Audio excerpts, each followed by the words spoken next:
cerita Harut dan Marut ini dimulai dari kisah Nabiullah Sulaiman alaihi salatu wassalam.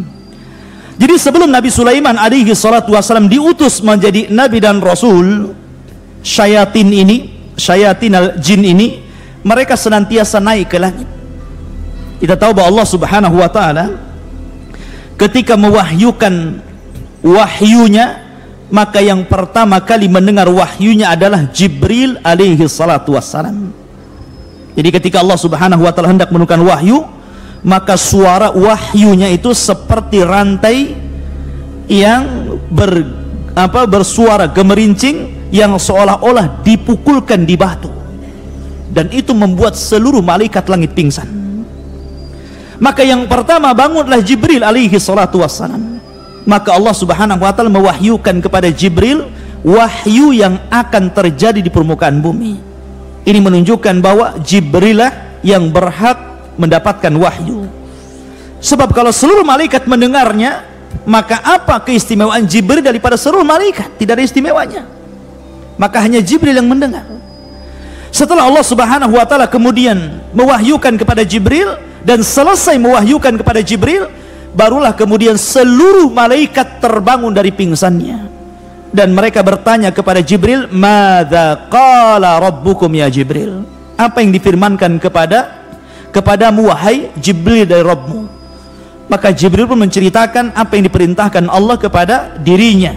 Maka semuanya mengatakan qalul haq, qalul haq, qalul haq. Artinya yang diwahyukan adalah semuanya kebenaran. Lah ketika Jibril ini mewahyukan kepada malaikat-malaikat yang lain, memberikan wahyu Allah kepada malaikat-malaikat yang lain, syaitan, jin itu mereka naik ke langit. Ya, mereka itu naik ke langit sampai di maqaidas sam', ada tempat-tempat pos-pos mereka. Ya, ada pos-pos mereka, tempat mereka mencuri dengar apa yang dibicarakan Jibril dengan seluruh malaikat yang akan terjadi di permukaan bumi. Dan ketika itu langit belum dijaga oleh bintang, artinya bintang belum difungsikan untuk melempar syaitan, sehingga mereka leluasa mendengar wahyu. Setiap mereka mendengarkan wahyu satu kalimat, maka mereka akan memberikan informasi kepada jin yang di bawahnya, jin yang di bawahnya, jin yang di bawahnya. Terkadang mungkin bisa 100 jin, 1000 jin, ya. Tapi yang benar ini jin pertama saja. Jadi jin yang mendengar ini saja yang benar. Ketika disampaikan ke yang kedua, yang ketiga ini sudah ditambahi kedustaan. Kemudian yang kedua, yang ketiga ditambah lagi dusta, ditambah lagi dusta, ditambah lagi dusta. Maka 99% kedustaan, 1% saja yang benar. Jadi kalau seandainya jin itu naik sampai 1000 jin, ya, bertingkat-tingkat sampai ke atas, berarti satu yang benar, 999 itu dusta. Atau kalau mungkin 100, berarti satu yang benar, 99 dusta. Itu yang sampai ke jin yang paling bawah. Makanya kenapa para dukun itu sebenarnya kadzabun, para pendusta, karena lebih banyak dustanya daripada benarnya. Maka sampai jin yang bawah, maka mereka akan mencari para kuhan, mencari para dukun paranormal untuk memberikan kepada mereka kabar tentang gaib menurut manusia. Kemudian mereka akan barter informasi, di mana jin akan memberikan informasi kepada dukun, dan dukun akan memberikan kekufurannya kepada jin, penyembahannya kepada jin. Mereka berbisnis dalam kekufuran, ya kan? Akhirnya ketika Nabiullah Sulaiman alaihi salatu wassalam Allah angkat menjadi nabi dan rasul. Ingat ikhwan, dari seluruh keturunan Yakub atau Bani Israel, Yakub itu Israel, maka seluruh keturunannya adalah Bani Israel. Yakub itu memiliki 12 anak, 12 putra, salah satunya Yusuf dan Binyamin. Lah dari 12 putra Yakub inilah kemudian lahir keturunan-keturunan Yakub yang disebut dengan Bani Israel. Lah Bani Israel ini terbagi menjadi dua. Ada yang Allah karuniakan dari keturunannya para nabi dan rasul, dan ada yang Allah karuniakan dari keturunannya menjadi para penguasa dan raja. Ya. Lah ada dua nabi yang Allah gabungkan antara nubuwah dan juga kerajaan. Siapa? Pertama Nabi Daud alaihi salatu wassalam. Allah gabungkan, bukan hanya sebagai nabi, tapi dia juga sebagai raja. Padahal sebelumnya kalau raja saja, kalau nabi saja ya. Tapi Daud Allah gabungkan dua kenikmatan, nabi dan juga raja. Kemudian setelah Daud meninggal dunia, warisan ini diberikan kepada ibnu Daud, Sulaiman alaihi salatu wassalam. Allah gabungkan juga dua kekuasaan ini, jadi nabi dan juga jadi raja. Bahkan dia raja dari seluruh para raja di zamannya. Makanya sering saya katakan bahwa di dunia ini yang pernah berkuasa, menguasai dunia secara jumlah hanya ada 4, yang 2 mukmin dan 2 kafir. Yang satu Nabi Sulaiman, dia menguasai dunia, dia mukmin. Kemudian yang kedua Dzulqarnain, dia menguasai dunia dan dia mukmin. Kemudian yang 2 kafir, pertama Raja Namrud, yang ketiga, yang keempat Bukhtun Nasr, yang telah menyerbu negeri Palestina dan memperbudak bangsa Yahudi. Ada yang mengatakan, ikhwatu fiddin yang dimuliakan Allah Azza wa Jalla, jadi ketika Sulaiman ini Allah berikan mukjizat bahwa dia diberikan seluruh kekuasaan yang ada di alam semesta, maksud di alam bumi ini, dia bisa menaklukkan seluruh binatang, dia bisa menaklukkan manusia dan juga jin, semua tunduk kepada Sulaiman. Makanya dia berdoa kepada Allah, Rabbi habli, ya Allah berikan kepadaku mulkun la yambagi ahadun ba'di, begitu ya. Jadi ya Allah berikan kepadaku satu kerajaan yang kerajaan ini tidak bisa dimiliki siapapun setelahku, karena dia bisa menguasai semuanya ya kan? Dia bisa menguasai manusia, dia bisa menguasai jin, dan dia bisa menguasai seluruh hewan-hewan. Bayangkan, Anda bisa bayang pasukan Sulaiman ini ya kan? Dia memiliki pasukan yang sangat kuat karena jin takluk kepada Sulaiman. Lah ketika itu ikhwatu fiddin yang dimuliakan Allah Azza wa Jalla, Sulaiman ini punya katib, tukang catat ya kan. Setiap dan tukang catatnya Sulaiman, sekretarisnya Sulaiman ini menulis segala sesuatu yang diperintahkan Sulaiman, yang dirahasiakan Sulaiman, baik tentang nama-nama Allah yang azam, baik tentang rahasia jin, baik tentang rahasia binatang ataupun manusia. Dan yang tahu hanya Sulaiman dan tukang catatnya ini. Setelah Sulaiman alaihi salatu wassalam, Allah takdirkan mendekati kematiannya. Maka kemudian Sulaiman akhirnya menyimpan catatan sekretarisnya itu di bawah singgasananya, di sebuah kotak, dan diletakkan di bawah kursinya. Dan ketika itu Sulaiman alaihi salatu wassalam sempat mengatakan kepada seluruh jin dan manusia, man iqtaraba fi hadas sunduq minal jin sayastarih, barang siapa yang mendekati kotak yang berisi tulisan-tulisan yang berharga ini, kalau dia dari kalangan jin maka dia terbakar ya kan.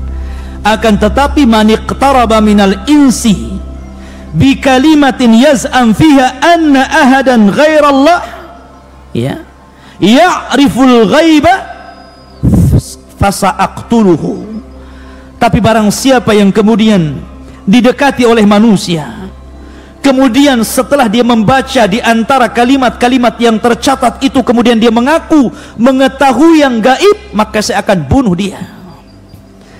Akhirnya tidak ada yang mendekati dari kalangan jin ataupun manusia akan kotak itu. Maka ketika Sulaiman meninggal dunia dan tidak ada yang tahu meninggalnya, bagaimana tidak ikhwatu fiddin? Tidak ada yang tahu, bahkan jin tidak tahu Sulaiman mati.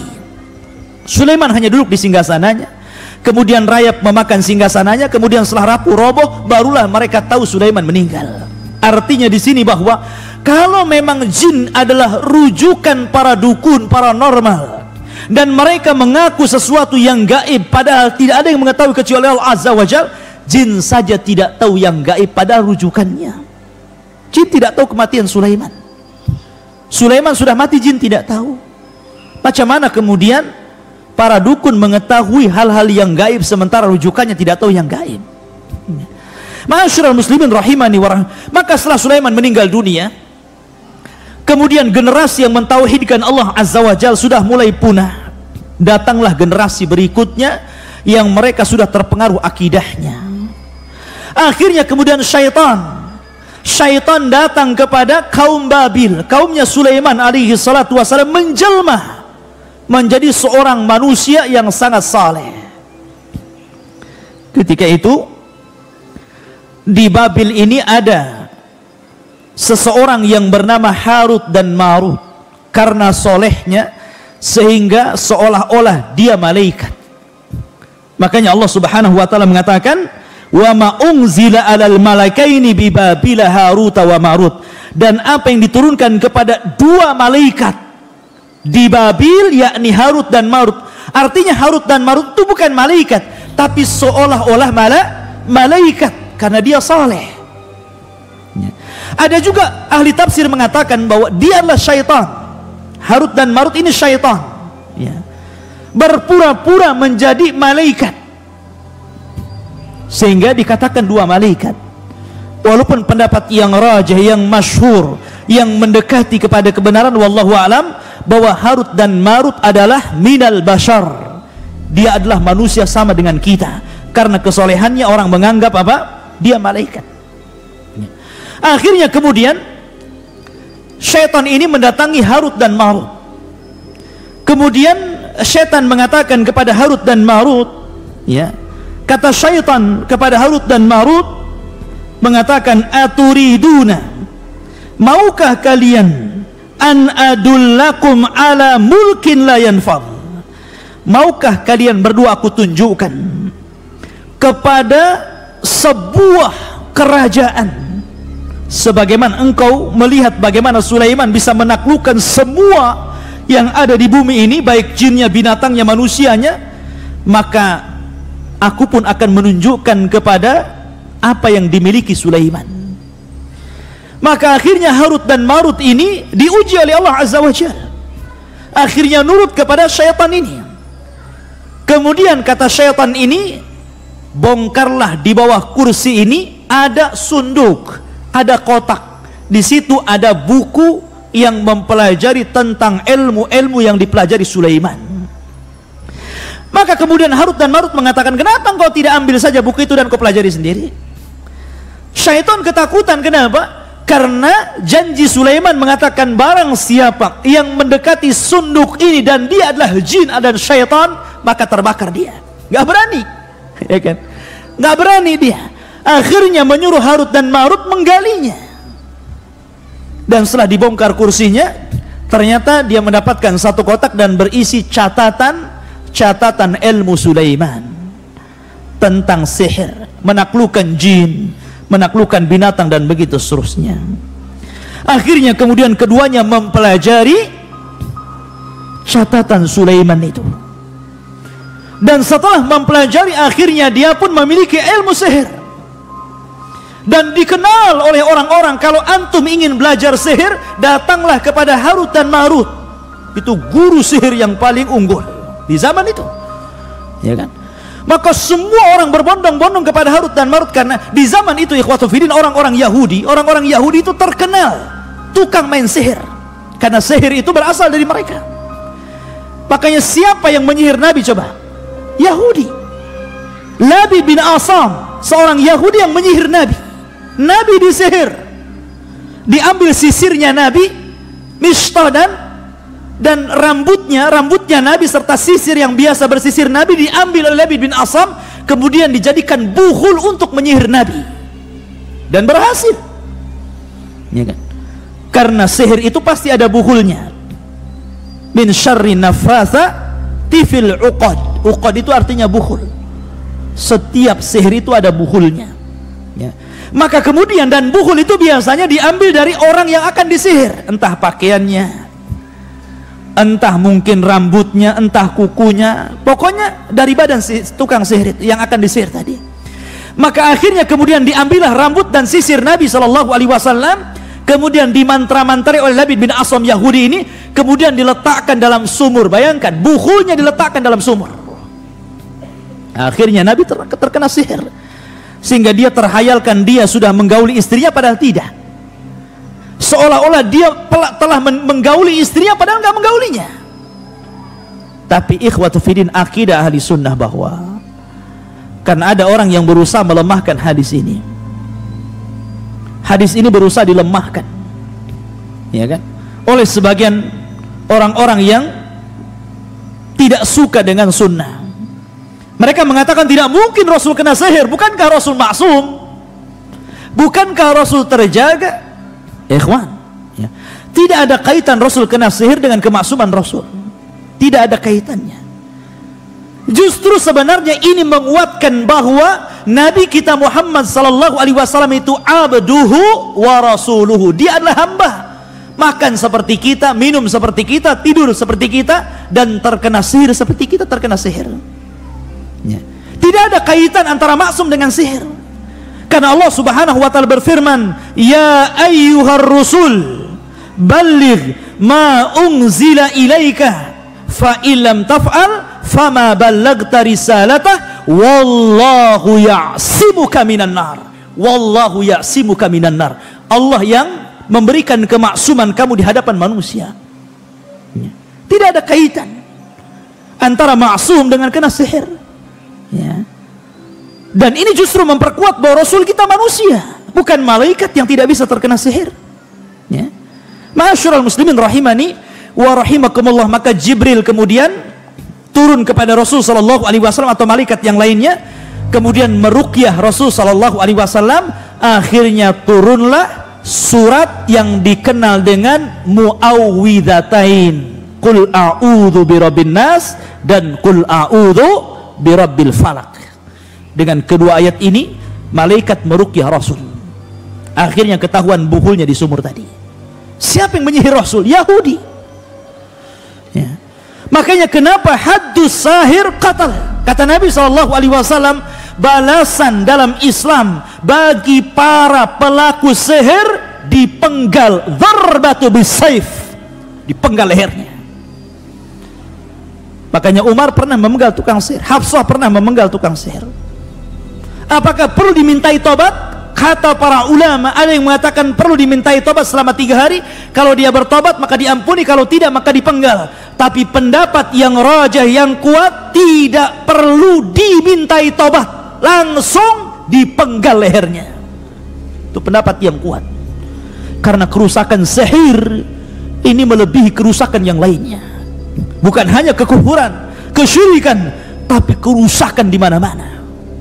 Bisa membunuh, bisa menyakiti, bisa menceraikan suami istri dan begitu seterusnya. Kerusakannya luar biasa. Maka tidak perlu dimintai tobat, la yustatab, kata para ulama. Tidak perlu dimintai tobat, langsung darbatu bisayf, penggal lehernya. Ya.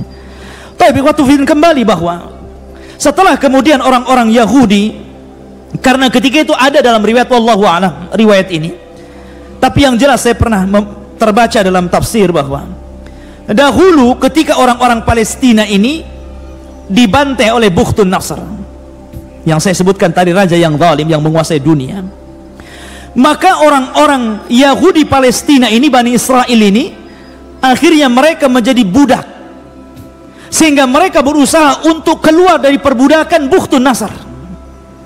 Akhirnya kemudian mereka mempelajari sihir supaya keluar dari jeratan Bukhtun Nasr. Akhirnya tersebarlah kesyirikan di mana-mana, ilmu sihir di mana-mana. Lah kebetulan di situ itu ada Harut dan Marut yang sihirnya luar biasa, menguasai ilmu Sulaiman. Makanya kemudian orang mengatakan bahwa datanglah kepada Harut dan Marut, belajarlah kepada dia. Tetapi Harut dan Marut, ikhwatu fillah, ujian Allah Subhanahu wa taala. Harut dan Marut mengatakan kepada setiap orang yang akan belajar sihir kepadanya, wa ma yu'allimani min ahadin hatta yaqula innama nahnu fitnatun fala takfur. Maka Harut dan Marut tidaklah mengajarkan sihir kepada siapapun dari kalangan Bani Israel, kecuali keduanya pasti mengatakan, sebelum kamu belajar sihir kepada aku, saya ingatkan, sihir ini fitnah. Nanti setelah aku ajarkan sihir, jangan pernah kufur kepada Allah. Baik, bagus kan kalimatnya. Sebagian mereka ada yang kembali tidak mempelajari sihir, tapi sebagian juga ada yang kemudian berusaha mempelajari sihir. Tapi apa kenyataannya? Kenyataannya apa yang dikatakan Harut dan Marut tidak sebagaimana yang diiyahkan mereka. Justru kenyataannya setelah mereka mempelajari sihir dari Harut dan Marut, justru kondisinya makin rusak. Perdukunan di mana-mana, sihir di mana-mana, sampai hari ini. Sampai hari ini sihir itu di mana-mana. Ya. Ikhwatu fiddin yang dimuliakan Allah Azza wa Jalla. Barulah ikhwatu fiddin zaman terus berjalan, maka Allah Subhanahu wa taala setelah mengutus Nabi kita Muhammad sallallahu alaihi wasallam, barulah Allah memfungsikan bintang di situ. Bayangkan, zaman Nabi Sulaiman sampai ke zaman Rasul itu ribuan tahun, ikhwan. Bukan puluhan tahun, bukan ratusan tahun, ribuan tahun. Baru Allah Subhanahu wa taala yahrusus sama, menjaga langit dari syaitanir rajim. Dengan cara apa?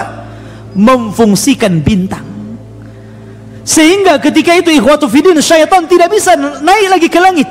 Mereka hanya berputar-putar di bumi dan tidak bisa naik ke langit. Setiap mereka naik ke langit, maka mereka akan ditembak oleh meteor dan mati. Sehingga mereka tidak berani. Di zaman Rasul tidak ada syaitan yang berani masuk ke langit.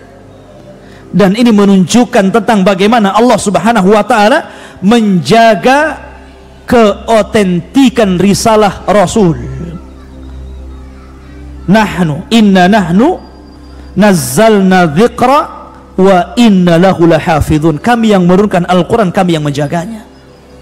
Sebab kalau seandainya syaitan ini naik, maka akan tercampur antara perkataan Allah dan perkataan dukun. Al-Quran terjaga, maka mereka tidak bisa naik ke langit karena mereka akan ditembak. Ya. Ma'asyiral muslimin, kemudian Allah Subhanahu wa taala mengatakan, fayata'allamuna minhuma ma yufarriquna bihi bainal mar'i wa zawji. Maka kemudian orang-orang Bani Israel, orang-orang Yahudi itu mempelajari dari keduanya Harut dan Marut apa yang bisa memisahkan antara suami dan istri. Perlu catatan ikhwan, sihir dahulu dengan sihir sekarang itu ada kemiripan. Sihir yang banyak di masyarakat kita dan juga di masyarakat dahulu sebelum Islam itu berkisar di antara dua sihir. Yang pertama as-sarfu dan yang kedua al-atfu. Itu yang banyak sihir. Pertama as-sarfu, yakni memalingkan suami istri suruh bercerai. Terkadang ada suami yang kena sihir melihat istrinya tidak suka, malas untuk melakukan hubungan dengan istri, padahal hubungan itu syar'i, ya kan? Malas untuk mendekati istrinya, atau mungkin sebaliknya, akhirnya ujung-ujungnya cerai. Atau yang kedua al-atfu, sebaliknya, ya, sebaliknya menanamkan kecintaan kepada keduanya, atau menanamkan kecintaan kepada wanita orang, atau bahasa kita mungkin ilmu pelet begitu ya, supaya orang dekat dengan dia. Dan ghalibus sihri hakadha, umumnya sihir seperti itu. Namun ada juga sihir yang ganas yang sampai membunuh, ikhwan. Naudzubillah. Ya. Maka di sini Al-Quran mengatakan bahwa mereka mempelajari sihir itu apa yang bisa memisahkan antara suami istri. Wa ma hum bidharina bihi min ahadin illa biiznillah. Tapi ingat bahwa sihir apapun tidak akan memadaratkan siapapun kecuali atas izin dari Allah Subhanahu wa taala. Seandainya tukang sihir ini berkumpul di dunia kemudian hendak menyihir antum, kalau seandainya Allah tidak mengizinkan sihir itu terkena antum, antum tidak akan terkena sihir. Karena Rasul mengatakan, seandainya seluruh manusia berkumpul, jinnuhum wa insuhum, manusia dan jinnya, ada an yadhurruka bi syai'in lan yadhurruka illa bima qad kataballahu lak. Tidak akan sampai madarat itu kepadamu kecuali memang madarat itu sudah ditetapkan di Lauhil Mahfuz. Ya. Kemudian wa yata'allamuna ma yadhurruhum wa la yanfa'uhum, dan mereka mempelajari apa yang memadaratkan mereka dan tidak bermanfaat. Sihir itu tidak ada manfaatnya sedikit pun, bahkan akan mengantarkan kepada kekufuran. Sihir itu tidak manfaat, ikhwan. Maka jangan pernah mempelajari sihir. Jangan pernah, ya. Kemudian walaqad alimu laman ishtarahu ma lahu fil akhirati min khalaq wala bi'sa ma syaraw bihi anfusahum law kanu ya'lamun. Dan sungguh mereka sudah tahu barang siapa membeli menggunakan sihir itu niscaya tidak akan mendapatkan keuntungan di akhirat. Dan sungguh sangatlah buruk perbuatan mereka yang menjual dirinya dengan sihir sekiranya mereka mengetahuinya. Walau annahum amanu wattaqau lamathubatun min indillahi khairun law kanu ya'lamun. Dan jika mereka beriman dan bertakwa, pahala dari Allah pasti lebih baik sekiranya mereka mengetahui. Subhanakallah bihamdika asyhadu an la ilaha illa anta astaghfiruka wa atubu ilaik. Allahu ta'ala alam. Assalamualaikum warahmatullahi wabarakatuh.